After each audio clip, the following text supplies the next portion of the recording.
பிரியமானவர்களே, இந்த 2 நாட்கள்ல நாம சாம்பல் புதன் நேற்றைக்கு நம்ம அனுசரித்தோம். சாம்பல் என்றது என்னன்னா, வெறுமைக்கு அடையாளம் சொல்லுகிறது. சாம்பல் தன்னிலே ஒன்றுமே இயலாமை, ஒற்றுமை, இந்த தாழ்மை, மனம் திரும்புதல், இந்த துன்ப நாட்களில் மனுஷன் தன்னுடைய நிலையை உணர்ந்து ஆண்டவரை நோக்கி பார்த்து இவைகளுக்காக பயன்படுத்தப்பட்ட பொருள் தான் சாம்பல்.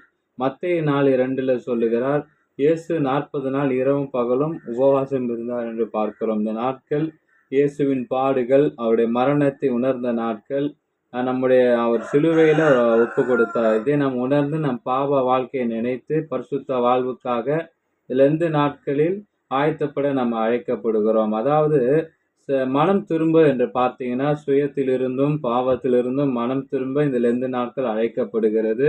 இந்த 40 நாட்களில் இறைவனை கண்டுகொள்ள வழிவகுக்க செய்கிறது. முழு இருதயத்தோடு தேடினா ஆண்டவர் நிச்சயமாய் கண்டு கொள்ளலாம் என்று சொல்லி உபாகமம் 4:29 படி இஸ்ரேல் மக்கள் பாவம் செய்து இறந்து போனாங்க. ஆண்டவர் எரேமியாவை என்ன பண்றாரு? வழியே கூறு இஸ்ரேலே, நீ திரும்பி வருவதாக இருந்தால் என்ன செய்கிறாரு?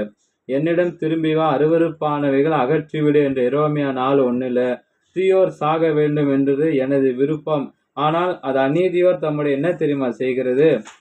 வழிகளிலிருந்து திரும்பி வர வேண்டும் என்பதுதான் விருப்பம். ஆகவே தீய வழிகளிலிருந்து திரும்புங்கள் என்று எசேக்கியேல் 33:11 உரைக்கிறார். மனம் திரும்புதல் என்பது தீய வழிகளிலிருந்து வெளிவருகிறது. அதிகாரம் தவறாக பயன்படுத்துதல், ஆளுமை, பொருளாசை, பெருமை, பொறாமை, சாதியம், தீண்டாமை, பொய், களவுகள், ஏழைகளை ஒடுக்குதல், இவைகளை தீய வழிகள் என்று சொல்லலாம். ஆனால் இந்த செயல்பாடுகள் நமக்கு வருவித்து கொண்டு முயற்சித்து கொண்டே இருக்கிறது. நம்ம விழிப்பாக இல்லாட்டி பாவத்தில் விழ வாய்ப்பு உண்டு. ஆனாலும் நம்ம என்ன பண்ணோம்? ஜெபிக்கணும். அடிக்கடி ஆராய்ந்து சரி செய்து கொள்ள வேண்டும். ஆனால் நம்முடைய கடமை என்று 1 சாமுவேல் 7:3 இந்த சாம்பல் புதனை நம்மை ஆராய்ந்து பார்ப்போம். ஆனா தியாகத்துக்கு அவர் சிலுவை என்று பார்க்கும்போது 1 பேதுரு 1:6-7 வாசிக்கின்றேன்.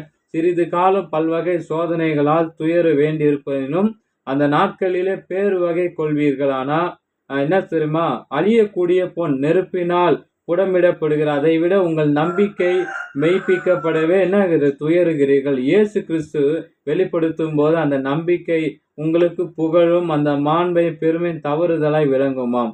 ஆனா உண்மையாக அவர் பாடுகளை ஏற்றுக்கொண்டு நம்முடைய துக்கங்களை சுமந்தார் என்று சொல்லி ஏசாயா 53:4 வாசிக்கிறோம். சிலுவை மீது தம் உடலில் நம் பாவங்களை அவரே சுமந்தார். நம் பாவங்களுக்கு இறந்து நீதிக்காக வாழ்வதற்கு இவ்வாறு செய்தார் என்று சொல்லி 1 பேதுரு 2:24 வாசிக்கின்றேன். எனவே என்ன தெரியுமா? நம்முடைய தன்னலத்தை துறந்து நமக்காக நம்முடைய ஆண்டவர் இயேசுவின் தியாக வாழ்வினை கடைபிடிப்போம். ஐடாஸ்கடர், அன்னை தெரேசா, கிரகாம் ஸ்டெயின் போன்ற மிஷினரிகள் இந்தியாவில் தங்களை தியாகமாக்கினார்கள், சிலுவை சுமந்தார்கள். இவங்கெல்லாம் வழிகளில் பல ஆயிரம் மக்கள் இயேசுவின் தியாக வாழ்வை உணர செய்தார்கள். ஆனால் நம் சிலுவை சுமக்காமல் என்பின் வருப எனக்கு சீடரா இருக்க முடியாது.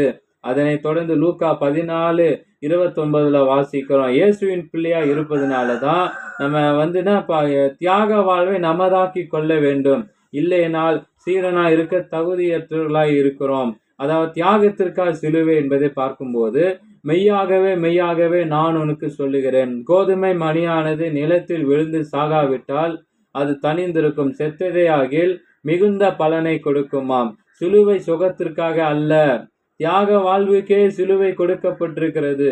மனிதர்களிடம் சுயநலம் அளவுக்கு அதிகமாய் ரொம்ப காணப்படுகிறதாம். ஆனால் இயேசுவின் போதனையோ அதிகமாய் காணப்படுகிறது. என்னை பின்பற்றி விரும்புகிற தன்னலம் தன் சிலுவையை நாள்தோறும் தூக்கி கொண்டு என்னை பின்பற்றட்டும் என்று சொல்லி தன் உயிரை காத்துக்கொள்ள விரும்பும் எவரும் அதை இழந்து போயிடுவார்கள். என் பொருட்டு தன் உயிரை இழக்கும் எவரையும் அதை காத்து கொள்வர் என்று லூக்கா 23:24 வாசிக்கிறோம். அதை நம்ம நினைப்பது நம்ம தான் வாழ வேண்டும். என் குடும்பம் வாழ வேண்டும். உலக ஆசைகள் நம்மிலிருந்து காணப்படுவதால் ஏன் தன் நலம் உருவாகிறது. ஆண்டவர் போதனையோ தன்னலம் துறக்க செய்கிறது. ஆமேன். சிலுவையின் மேன்மை நம்ம மட்டும் முன்னிலிருந்து நம்ம வைத்து கொள்ள வேண்டும். என்றது நாம் இந்த வார்த்தை மூலமா எங்களோடு பேசியிருக்கிறோம். கர்த்தருக்கு பெரிய காரியங்களை செய்ய போவதாக. ஆமேன். God bless you.